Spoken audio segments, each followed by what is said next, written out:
Hello दोस्तों, आपके अपने YouTube चैनल एग्जाम फास्ट में स्वागत है। मैं संदीप सर। आज हम लोग बात करते हैं हिस्ट्री के सेशन के अगले टॉपिक की शुरुआत करते हैं, जो कि आप इससे पहले भारत के 16 महाजनपदों के बारे में जान चुके थे, जो कि इतिहास में एक महत्वपूर्ण पॉइंट है। आज हम लोग जानेंगे मौर्य साम्राज्य, उसकी क्या विशेषताएं रही हैं, उसमें चंद्रगुप्त मौर्य की क्या विशेषता रहा है, अशोक का क्या विशेषता है।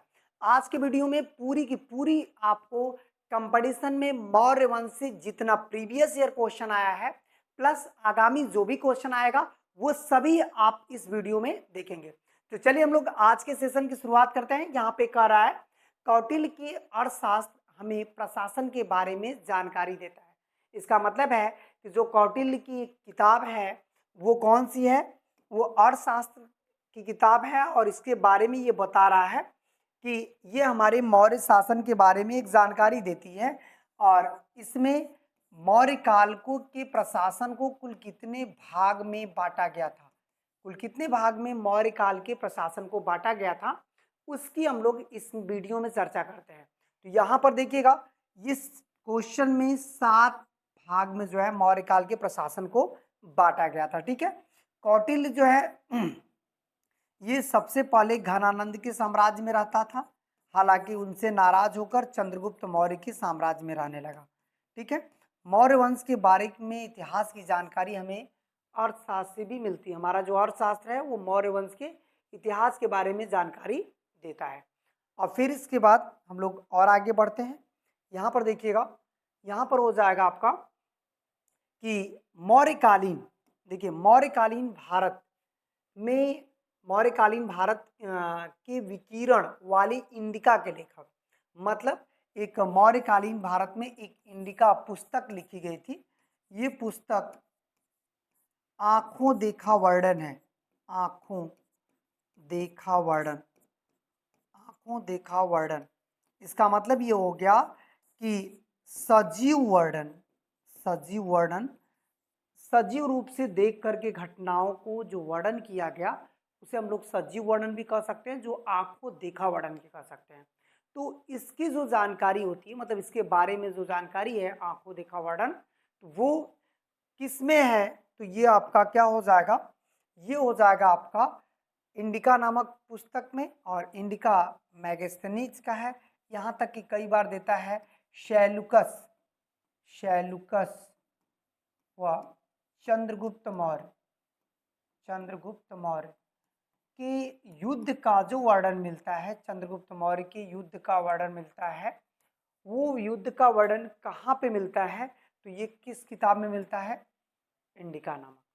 क्योंकि इस किताब में आप देखेंगे कि सैलुकस पराजित होता है, हालांकि उसमें अपनी पुत्री हेलना का विवाह कर देता है। हेलना का विवाह किससे करता है, चंद्रगुप्त मौर्य को। चंद्रगुप्त मौर्य खुश होकर इनको 500 हाथी उपहार में देता है। इसका मतलब है ये जो हेलना का विवाह था ये पहला अंतर्राष्ट्रीय विवाह है।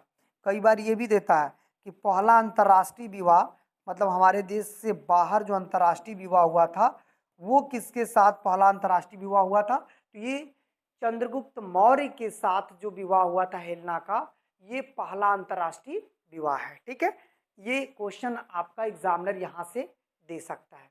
तो ये पहला अंतर्राष्ट्रीय विवाह हो जाएगा। तो अब देखिएगा, अब हम लोग बात करेंगे कि ये पहला अंतर्राष्ट्रीय विवाह होगा, जो कि एक इम्पॉर्टेंट पॉइंट है। फिर इसके बाद और आगे बढ़ते हैं। यहाँ से आपके एग्जामिनर क्वेश्चन दे सकता है, ये जो फायान आया था ये तो चंद्रगुप्त द्वितीय के समय आया था। चंद्रगुप्त द्वितीय मतलब जो सेकंड था, जिसका नाम विक्रमादित्य था। जो हैंसांग है ये हर्षवर्धन के शासनकाल में आया था, हर्षवर्धन के शासनकाल में हैंसांग आया था। मेगस्थनीज ये आया था चंद्रगुप्त मौर्य के दरबार में। ठीक है, जो कि सैलुकस का राजदूत था। मेगस्थनीज कौन था, सैलुकस का राजदूत के रूप में ये आया था, चंद्रगुप्त मौर्य के दरबार में आया था। अब ये क्लियर हो गया। चलिए और आगे बढ़ते हैं अगले पॉइंट को। अगला पॉइंट हमारा हो जाएगा, निम्न अभिलेखों में से किसमें अशोक का नामालेख मिलता है। मतलब अशोक का नाम अशोक है या किसी तरह से नाम की बात करें तो ये किस अभिलेख में मिलता है, गुर्जरा अभिलेख में। गुर्जरा अभिलेख में जो है अशोक का नामोल्लेख मिलता है।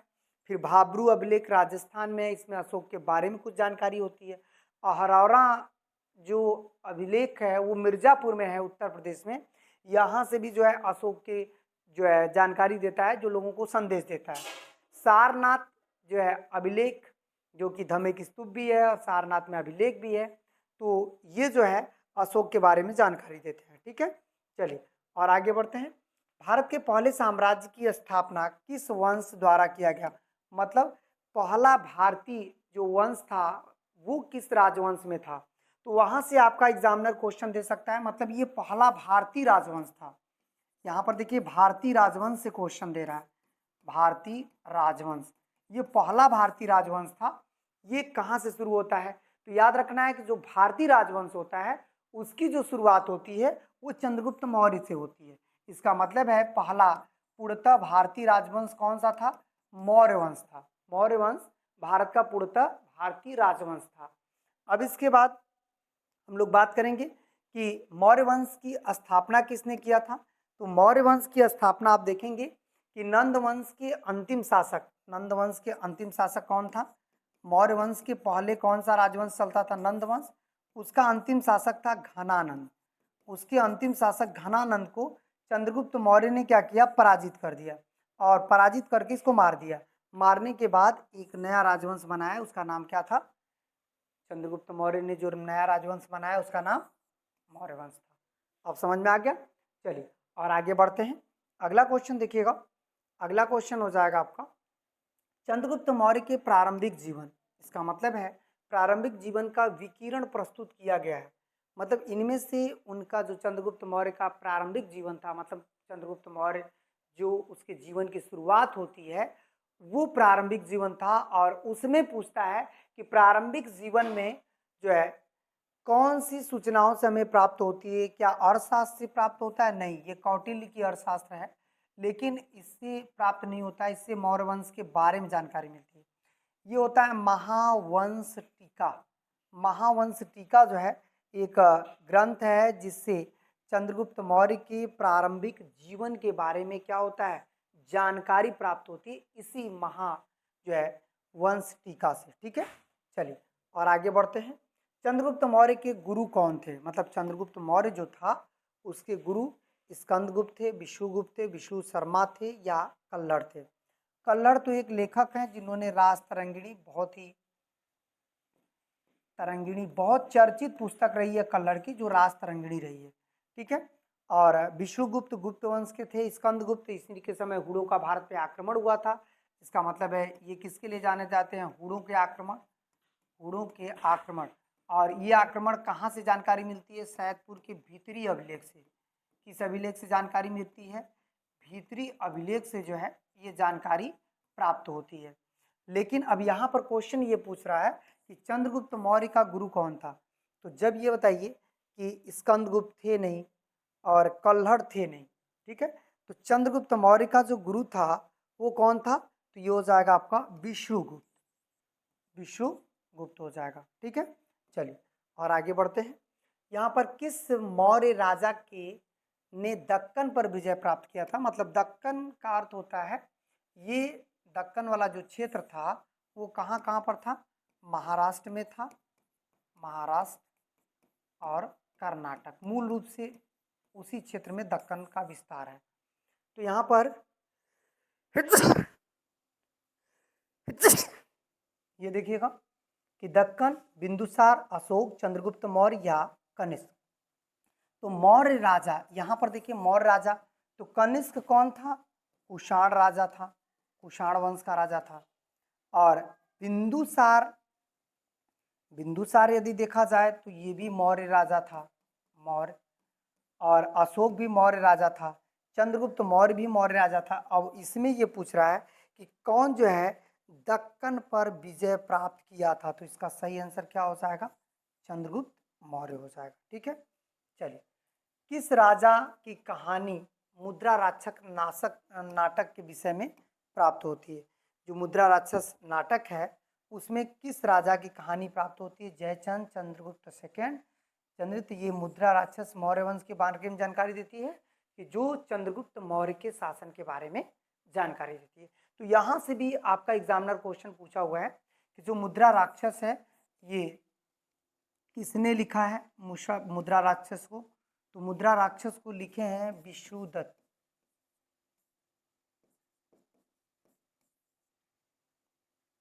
विशाख दत्त, ठीक है, मुद्रा राक्षस को लिखे हैं विशाख दत्त। हाँ, मुद्रा राक्षस, और इसमें यहाँ की जानकारी मिलती है चंद्रगुप्त मौर्य का। चंद्रगुप्त मौर्य ने अपने अंतिम दिनों में किस धर्म को अपनाया था? इसका मतलब आप देखे होंगे कि चंद्रगुप्त मौर्य अपने अंतिम दिनों में भद्रबाहु के साथ, भद्रबाहु इनका गुरु बना और ये लेकर गया, जैन धर्म का था ये लेकर कहाँ गया? श्रवण बेलगोला, श्रवण बेलगोला, श्रवण बेलगोला गया और वहीं कर्नाटक में संलेखना विधि से अपना प्राण त्याग दिया। संलेखना विधि से अपना प्राण त्याग दिया, अपना प्राण त्याग दिया। इसका मतलब है संलेखना विधि क्या होती है? संलेखना विधि होती है जो खाना पीना सब कुछ त्याग करके धीरे धीरे कमजोर हो जाते थे और फिर समाधि लगा देते थे। इसका मतलब है वो था संलेखना विधि। तो इसके चलते जो है इन्होंने प्राण त्यागा था। तो ये क्या हो जाएगा? अंतिम दिनों में कौन सा धर्म अपनाया था? जैन धर्म। अब देखिएगा, चंद्रगुप्त मौर्य ने किस स्थान पर संलेखना विधि से 43 दिन तक उसकी जो है शरीर जीवन काल का अंत हो गया? तो ये हो जाएगा आपका श्रवण बेलगोला, कर्नाटक, ठीक है, कर्नाटक। अब समझ में आ गया? कलिंग कहाँ पे है? उड़ीसा में है, कलिंग उड़ीसा में। और ये कहाँ पे? बोध गया बिहार में है, बोध गया बिहार में। मगध कहाँ पे है? मगध बिहार क्षेत्र में आता है, मगध बिहार क्षेत्र में, ठीक है। चलिए, राजगृह पाटलिपुत्र इसकी राजधानी रही है। चंद्रगुप्त मौर्य का पुत्र जो है मौर्य साम्राज्य के सिंहासन पर बैठने वाला दूसरा शासक। इसका मतलब है कि आप देखेंगे कि चंद्रगुप्त मौर्य के बाद दूसरा कौन सा शासक था जिसने मौर्य की गद्दी पर बैठा? यहाँ पर देखिए, चंद्रगुप्त मौर्य का पुत्र पूछ रहा है, या चंद्रगुप्त का पुत्र जो मौर्य साम्राज्य के सिंहासन पर बैठा, तो इसका पुत्र देखिए कौन था? बिंदुसार था। और बिंदुसार के बाद कौन था? अशोक था, ठीक है, अशोक। इसका मतलब है कि यही गद्दी पर बैठा था। तो यहाँ पर ऑप्शन में क्या हो जाएगा? ऑप्शन डी हो जाएगा, ठीक है। अब देखिएगा, डायनोसियस नामक राजदूत किस मौर्य शासक के काल में आया था? जो डायनोसियस था ये राजदूत था, और फिर ये किसके शासन काल में आया था? एक डायनोसियस था, एक डाइमेकस था, डाइमेकस। तो ये दोनों आए थे बिंदुसार के दरबार में, ठीक है।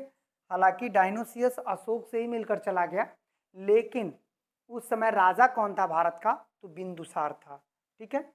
चलिए और आगे बढ़ते हैं। अशोक महान से संबंधित है गुप्त वंश से, चोल वंश से, मौर्य वंश से, या जो है शुंग वंश से? तो अशोक महान किससे संबंधित है? ये मौर्य वंश का एक बहुत ही शक्तिशाली शासक था, ठीक है। चलिए और आगे बढ़ते हैं। डायनोसियस ये क्लियर हो गया, मौर्य वंश का शक्तिशाली। निम्नलिखित में से कौन सा वह व्यक्ति जिसका नाम देवानाम प्रियदर्शी था? ये एक इंपॉर्टेंट पॉइंट है। देवानाम प्रियदर्शी जो है ये किसका नाम है? तो देवानाम प्रियदर्शी यदि देखा जाए तो अशोक का नाम है। अशोक का नाम क्या है? देवानाम प्रियदर्शी। तो यहाँ पर क्या दिया? मौर्य सम्राट अशोक का नाम देवानाम प्रियदर्शी रखा गया था, जो कि यहाँ से भी आपका क्वेश्चन 2-4 बार पूछा है अलग अलग परीक्षाओं में।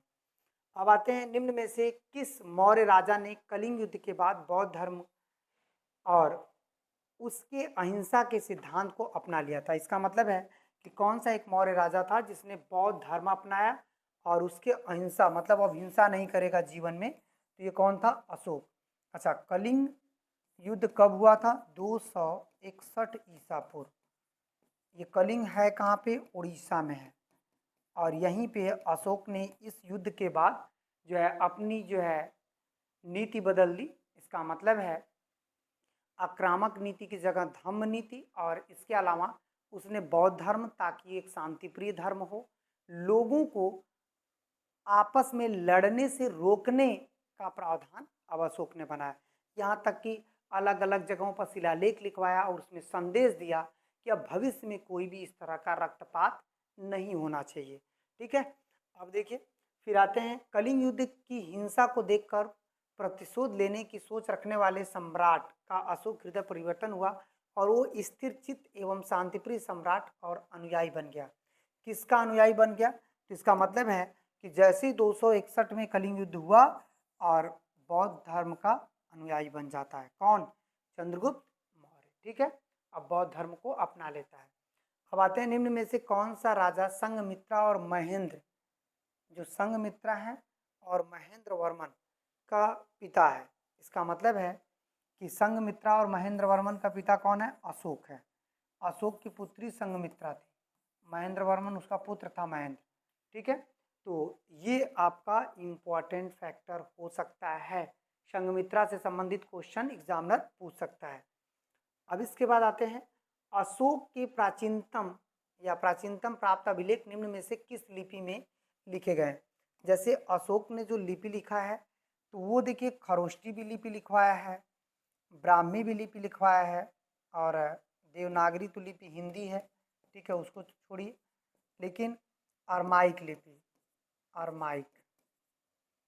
अरमाइक लिपि अफगानिस्तान में अशोक ने करवाया था, अफगानिस्तान। ठीक, खरोष्टी लिपि जो उल्टी लिखी जाती थी वो पाकिस्तान में जो है ये खरोष्टी लिपि। ब्राह्मी लिपि जो है भारत में अशोक ने जितने भी अभिलेख लिखे थे वो किस में लिखे थे? तो ये ब्राह्मी लिपि में लिखे थे। ठीक है, ये हो जाएगा। फिर इसके बाद निम्न में से कौन सा अशोक शिलालेख धार्मिक संप्रेषण के बारे में कहा? मतलब इसमें बताया कि एक ऐसा शिलालेख जिसमें धार्मिक प्रप्रेषण के बारे में जो है अशोक ने क्या किया था? सूचना दिया था। तो ये कौन सा शिलालेख है अशोक का? तो ये हो जाएगा आपका द्वितीय, 12वां, 13वां या इनमें से कोई नहीं, तो ये हो जाएगा 12वां। अब 13वां शिलालेख भी बहुत चर्चित है, तो अशोक का 13वां शिलालेख कलिंग युद्ध है और अशोक का 13वां शिलालेख सबसे बड़ा शिलालेख माना जाता है, सबसे बड़ा शिलालेख। ठीक है, शिलालेख सबसे बड़ा शिलालेख पूछेगा तो 13वां शिलालेख हो। कलिंग युद्ध के बारे में जानकारी हमें अशोक के किस शिलालेख से मिलती है? 13वां से। इसका जो आंसर है अशोक के शिलालेख में धार्मिक संश्लेषण की बात करेगा तो ये 12वां सही हो जाएगा। ठीक है, तो इस तरह से आज का सेशन इतना ही रहेगा, फिर हम लोग नेक्स्ट वीडियो मिलेंगे। लेकिन यदि आप चैनल पे पहली बार आए हों तो चैनल को सब्सक्राइब कर लीजिएगा। क्यों? क्योंकि यहाँ पर सबसे इम्पॉर्टेंट मिलने वाले हैं, पूरे यूट्यूब के प्लेटफॉर्म में सबसे इम्पॉर्टेंट आपको कलेक्शन प्रत्येक दिन दिया जाएगा। ठीक है, धन्यवाद।